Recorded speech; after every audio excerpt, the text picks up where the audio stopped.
too.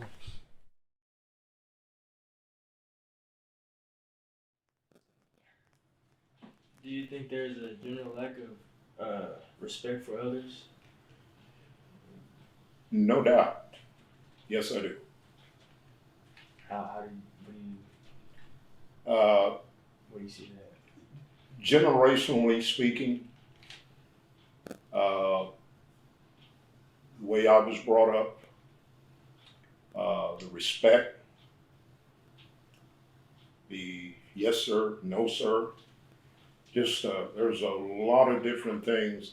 As each generation has come along, I think we've lost a little bit in regards to respecting elders. Yeah. What are the biggest differences that you see between the youth from where you grew up to right now?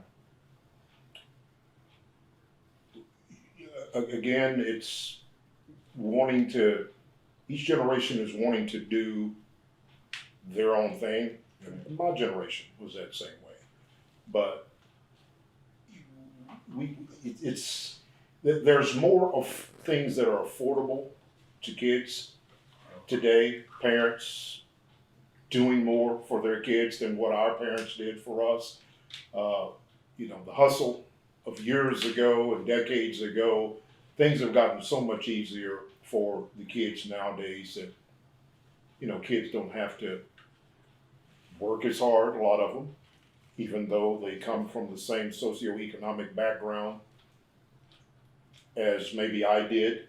And it makes me wonder where all of that comes from if it doesn't start at home and parents making sure that kids, by the time they turn 15, they're out there seeking a job Right. and learning the different things in life about, number one, you don't work, you don't eat. Right. What important lessons would you pass along to the youths of this generation that you had been told? We've got to return to square one. Yeah. I think another thing that is missing is, I didn't go to Sunday school or church necessarily because I wanted to. As is said by some people, I used to be on drugs. Basically, what that means, I was drugged to Sunday school, I was drugged to church, but it was a part of my upbringing. So that part disciplined me to where even when I turned 16, 17, got driver's license, got a job, and went out into the world, at some point I returned to my roots.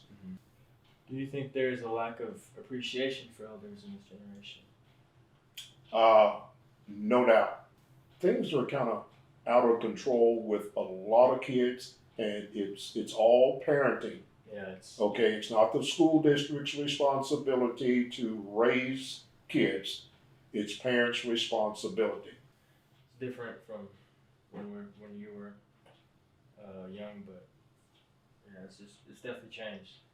Yeah, it has, and I hurt to think about it because we want to leave this country better.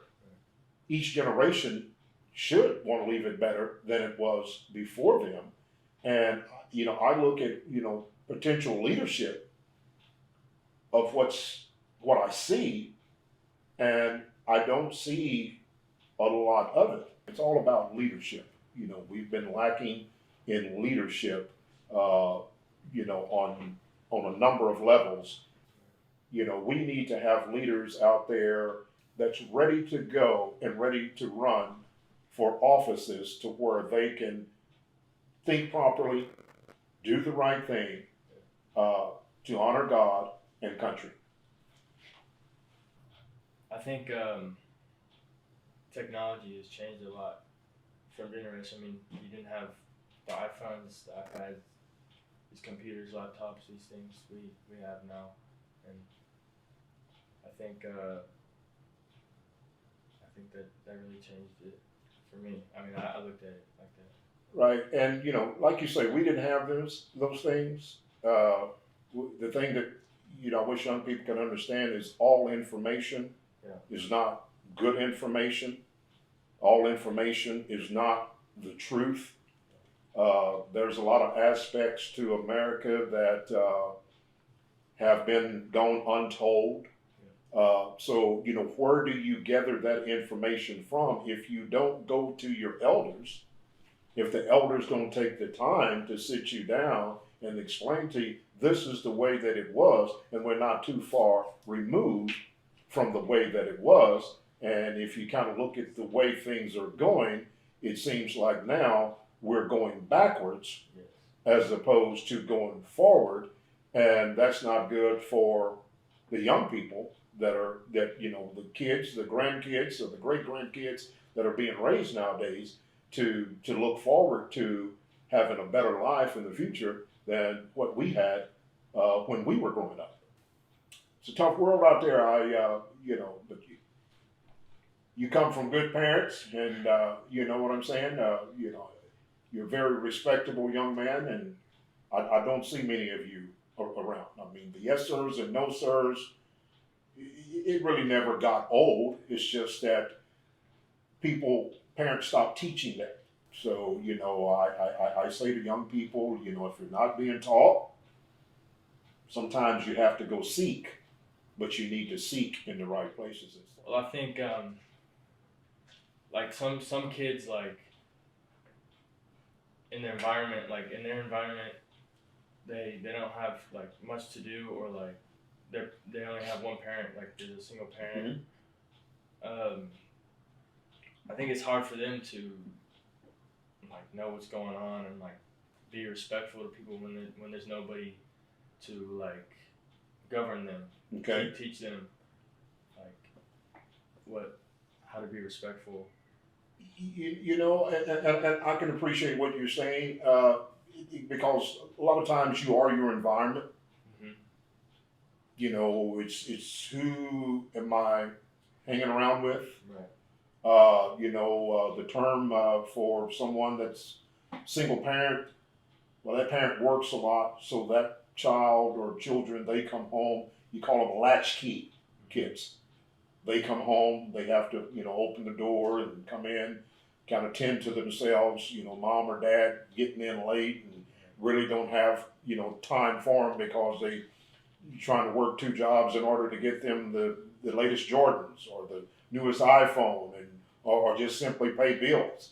But, again, you have to surround yourself. You have to get with the proper grouping.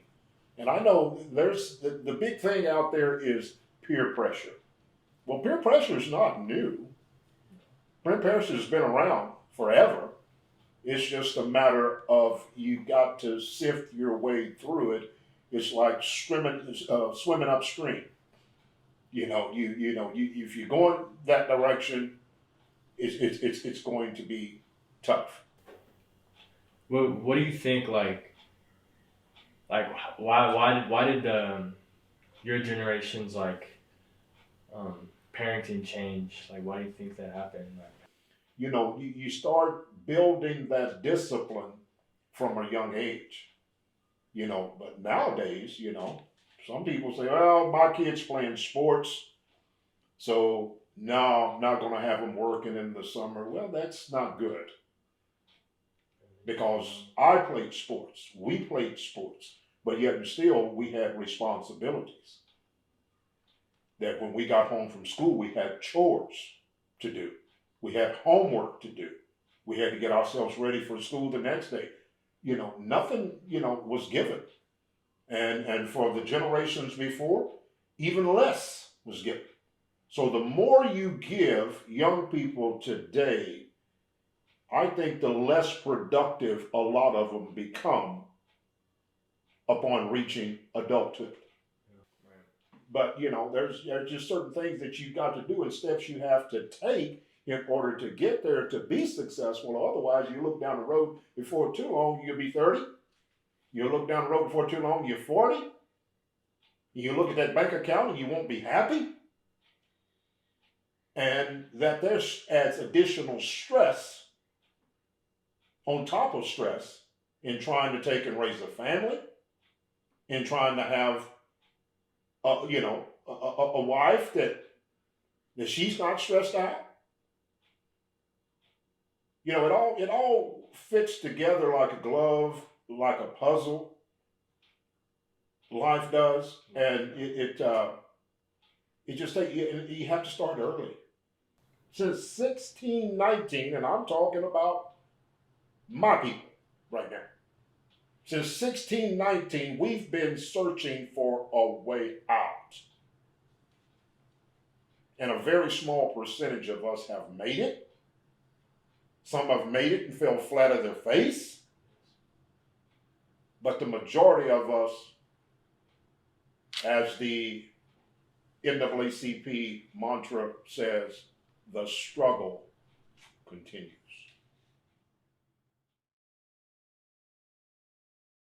All right, Grammy. So, where were you born?